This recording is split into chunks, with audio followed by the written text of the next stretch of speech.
Thanks for clicking. You're listening to Time In with yours truly, Tommy Crenshaw. With me is a man who plays Go Fish with actual fish, Mr. Ricardo Lungus. Hey, I mean, you go down to your local fish market. You go to that special back room. You play some, you play some special goldfish. Sometimes you win yourself a tuna, some salmon. Maybe some mahi mahi. It's just the way it goes. You gotta know how to do it though. You gotta know how to do it. You gotta have your special cardboard set up. And you gotta make sure everybody's wearing their nose plugs so you can't sniff out things. It's an intriguing game. Hey, one time I won a sturgeon. It was very nice sturgeon. Yeah. That right there is the money of the sea. If you could just reach down and grab a sturgeon, you'd be set for life. Oh yeah, cause you get the beluga caviar from the sturgeons. Because it's a beluga sturgeon or something like that. I don't know. That's what somebody told me. I thought that was a whale. No, the beluga. That's a beluga whale, and you got beluga caviar. It's completely two different things. You cannot get because whales are mammals. Yeah. You can't get caviar from a mammal. You could get a whale fetus. That'd be like a giant caviar. That's more like pate or something like that. But we're going on it's not dog pat. All we're going to do is eat fish eggs. Tasty, we're not looking to eat. Well, if it's from a whale, eggs. Whale fetus is probably pretty good. That's why they ban it. They ban everything that tastes good. It's a whale. You can't hunt whales anymore, Tommy. You had that one big mean whale, Moby Dick, that what's his name, Ahab was after, and after that, they were like, we shouldn't be doing this no more. That dude went crazy. Captain Ahab went crazy. Queequeg and Ishmael tried to calm him down, but just didn't work. Yeah, it didn't work. Yeah. So don't call me Ishmael. Well, that's your middle name, Tommy. I had changed. Yeah, that was a night in Vegas. Had to change. Anyway, that's a long story. There are a lot of gin and tonics. But let's get the show moving along. I just agreed to disagree that I think a whale fetus would be pretty dang tasty. And by the way, talking about illegal things, that doesn't shy you away from doing whippets in front of a school bus stop. And, but you enjoy it. And so I think sometimes the illegal things. Hey, it's at night. Yeah, it's at night. For all those kids go to night school. It's kids these days. They go to school all the time. But anyway, with us, without further ado, is a man who is the king of the haberdashery, Mr. Anthony North. Yeah, hey, Tom. Yeah, look, if you're going to be king of the haberdashery, the key is you got to understand how to put it together. You can't just grab random pieces. You got to coordinate. That's why I'm the king of the haberdashery, because I walk in and look, I have a reputation as a sharp-dressed man. So does Ricardo Lungus. I got this from Ricardo, who, if I was king, this guy was chancellor of the haberdashery. Everyone who was anyone learned from the great Ricardo Lungus what it's all about. And look, it's all about having the best quality materials known to man. And look, you got to have a talented tailor. Don't walk in there and just pick up some random stuff off the clearance shelf. Walk in there, know what your size is. And look, even portly men like myself can look sharp. You just have to understand it's all about the length of the suit, Tommy. You don't go in there acting like you're gonna be the like walking around like the Penguin and Batman or something. Find something that fits. And look, you can go to haberdashery. They can make anyone look sharp. Everybody out here can look like some kind of I try to compare my looks to something between Tom Cruise and Morgan Freeman. And I would say typically that's how people describe me. But look, like I said, Ricardo taught me everything I know. So if anybody's going to talk about a haberdashery, it should be Ricardo. I take friends and family all over to the haberdashery. I like to, every state I go to, I like to visit the finest of haberdasheries. I like to go and I like to talk to the top hatters.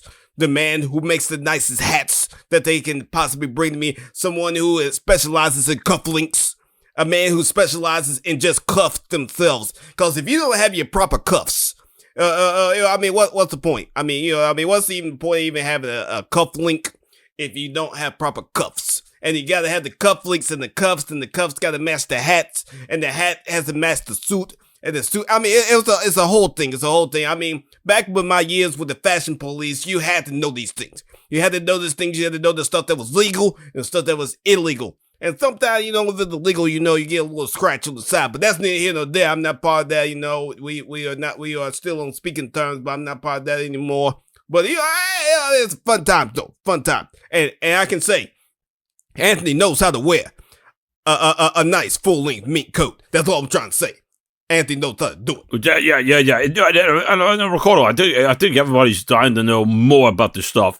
So, folks out there, if you're dying to know where Ricardo Lungus haberdashes and where Anthony sells out of the corner of some back alley because he's selling illegal silk from silkworms that are banned in Japan and the U.S. as well.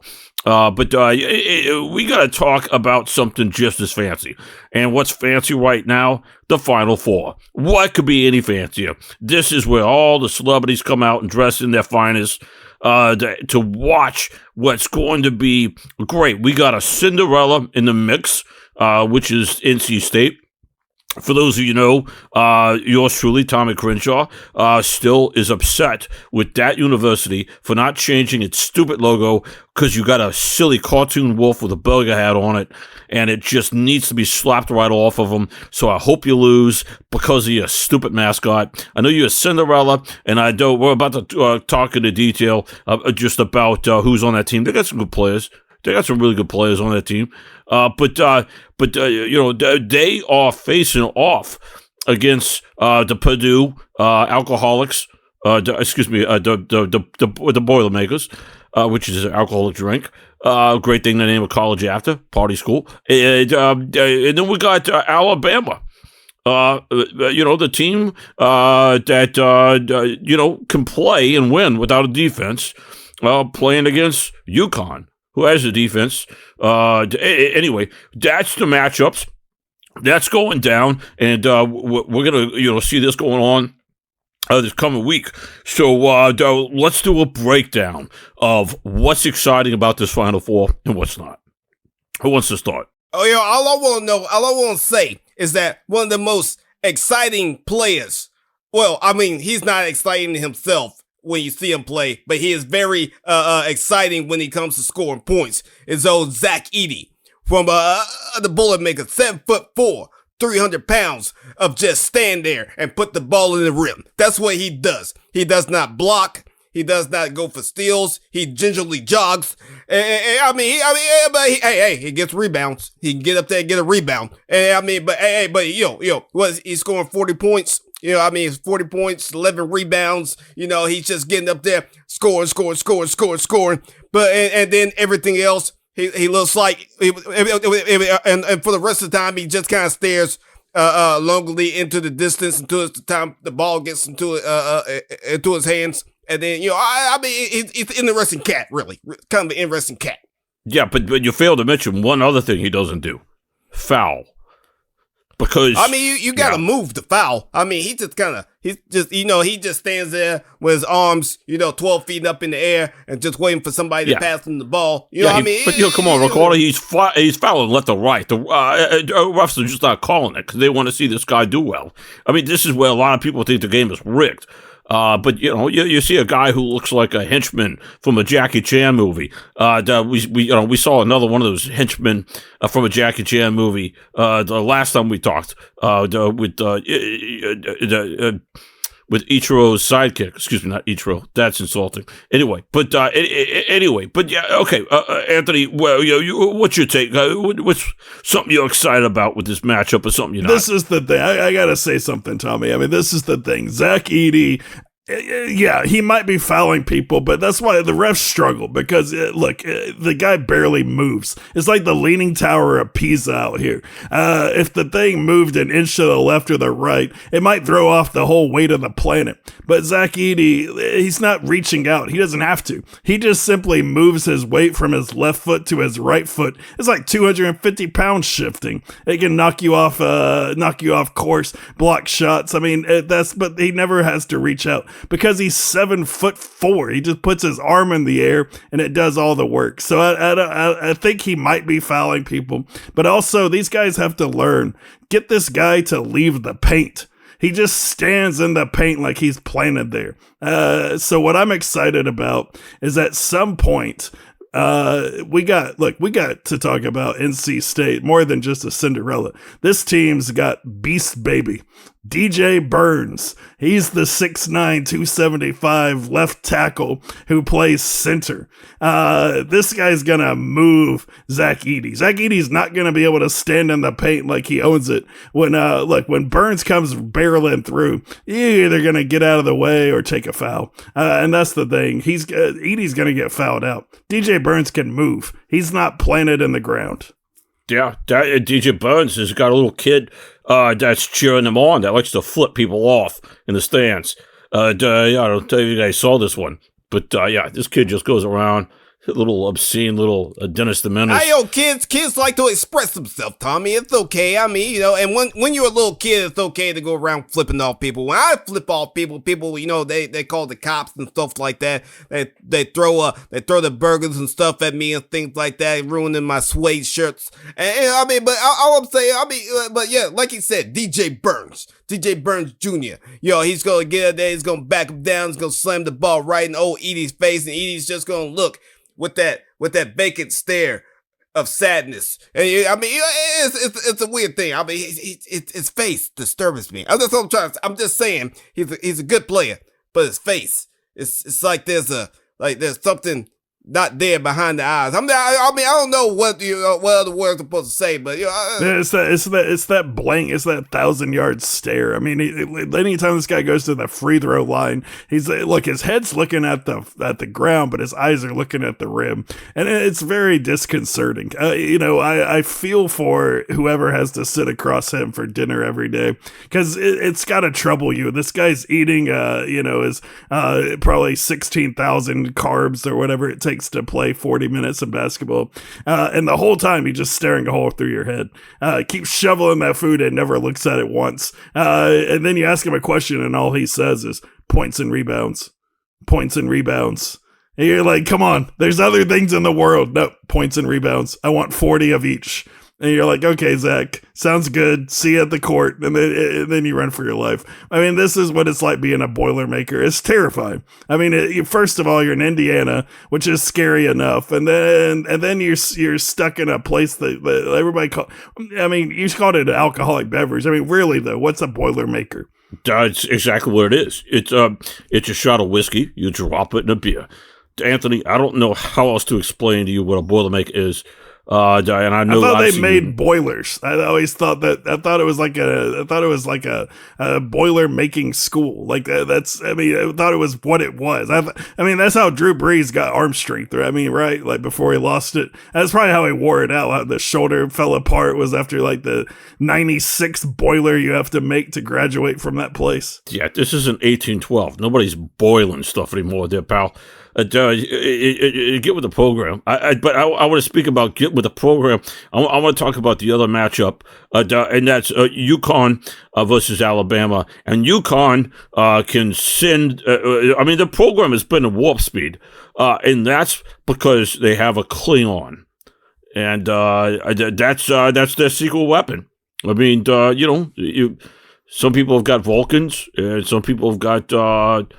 I don't know, subterranean. Donovan Klingon, greatest Klingon in college basketball, hands down. This guy's 7'2", and he moves, and he plays with passion. This guy has facial expressions and can score points. Unheard of.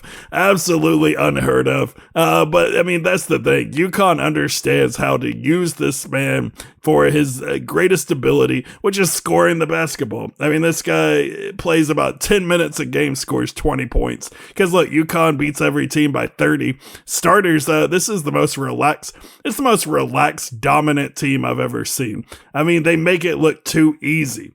They beat Illinois. They put something like 13 players on the court at some point in the game. I mean, a lot of these teams, they're not even subbing. They're going maybe 6 players to see the court. UConn's emptying the bench out on everybody. And they're going to empty the bench out on Alabama because guess what? Alabama doesn't have any 7'2" players. I mean, they're not going to have anybody to stop the Klingon. I mean, Alabama has a chance. I mean, ever since, old Nicholas Saban retired, somebody was going to have to take up the mantle of being the great champion of sports. And this is what they're going for. I mean, they're going to go out there. But unlike Saban did, where they're talking about defense, we're all offense. We're going to shoot 55,000 threes. They're not even going to go inside the 3-point line. This is going to be 3.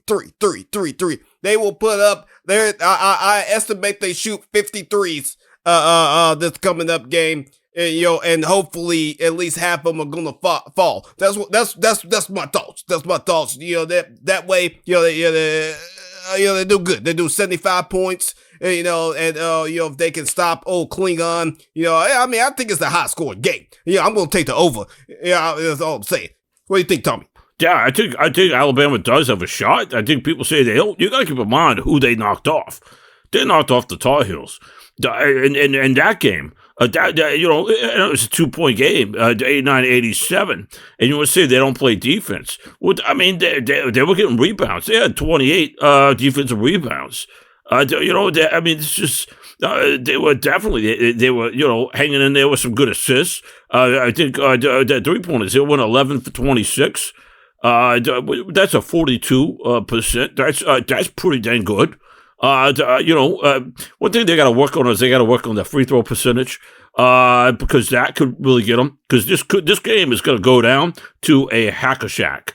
I do think so, because I think what there was a lesson that was learned, in this Elite Eight, by the Virginia not so Cavaliers, when your boy missed the free throw. They drove down instead of hacking a shack. They just let the guy go and score and win the game and send a Cinderella into the Final Four. A lot of people thought Virginia was going to win it all. They said the same thing about Wisconsin in the preseason. Stetson was looking pretty good, they said, in the preseason too. But that's so far long ago. So now, so if you ever give a prediction on this game, I think it's gonna be a 1-point game. Either way, I could see either team winning this one. Yeah, I agree with you, Tommy. I mean, look, Connecticut shot 3 for 17 on threes against Illinois, and yeah, look, UConn's they're going to. University UConn. of Connecticut, Tommy. Yeah, come on. Use the team. Follow along. But you can't. There's other Connecticut schools, so let's be clear on that one. There's only one University of Connecticut, and I call them Connecticut for short. But look, here's the thing. You shoot 3 for 17 from 3. Alabama is going to shoot at least 33s. It's just how they play the game. And if you got an advantage, let's say 20 points from behind the 3-point line, you're going to have to get a 20-point advantage in the paint. And I'm not sure they're going to be able to do that. So, yeah, I like the 1-point game. I think the line on this game right now is something like 11.5 for UConn, but it's going to be closer than that. All these games came out closer than anyone thought they would be. I mean, Illinois didn't have anything, unfortunately, to beat UConn, but Alabama's got some guys who can shoot the basketball. Mark Sears is an excellent player. This guy's shot 6 of 7 from behind the 3-point line in the second half. He's a playmaker. He leads the team. and he's going to create some problems. I mean, he's a fifth-year player. He's been around the block, but still, I mean, UConn, they're too good. I mean, they're just too good in every facet of the game. So I got UConn taking them down. But let's see. I mean, between we got Yao Ming and Zach Randolph matching up in this Purdue NC State. So Ricardo, who do you got in that game? I gotta go with the 1,000-yard stare. You know what I mean? Cause we got a man who his only thought is put ball in basket. Ball did not go in basket. Grab ball. That is his only thoughts, and that's what he's gonna do. And he's gonna do it as efficiently as he possibly can. Now, Zach Randolph. He's a hell of a player. Hell of a player. I mean, and I think he's gonna get the better of him a lot of times. He's gonna score on him. Because once again, Zach, he does not think about defense. He thinks about offense and offensive rebounds, scoring offensive points. And so, DJ's gonna score on the left and right. But I don't think it's gonna be enough, because that's exactly what Zach's gonna do. He's gonna just stand there and score. They're gonna pass the ball and score. He's just gonna pop it in the goal, score. So what I'm gonna predict the under though. I'm just saying, I'm gonna go with Purdue. I'm gonna go Purdue. The Cinderella story is over. Cinderella story over. What do you think, Tommy? No, I just want to say that Zach Edey and the stat thing. I think he's thinking about giant turkeys and giant wooden clubs. I mean, I think the guy just was pulled out of the rubble. That took out the lives of Fred Flintstone and Barney Rubble. This guy looks like he needs to wear a hat that's got a buffalo head with some horns on it. I think you get what I'm putting down. I think this guy is definitely monosyllabic. I think that allegedly, I think he just eats birds that fly into his mouth. Like I think this guy is definitely, he's a creature to be reckoned with, and I just don't think. I think he's kind of like a guy where he's like a dog with one of those electric collars. Like he can't leave outside of like a 4-foot square, or he gets shocked. And I think they just kind of put him there.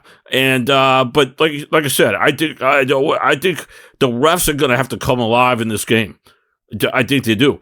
I think the NC State is going to win this game by 13 points because I think the refs are going to be forced to call fouls. And I think that is Zach Edey. I think he's going to see somebody's going to release like a pigeon into the crowd, and it's going to make him go a little wild. And he's going to start screaming like that girl from Nell.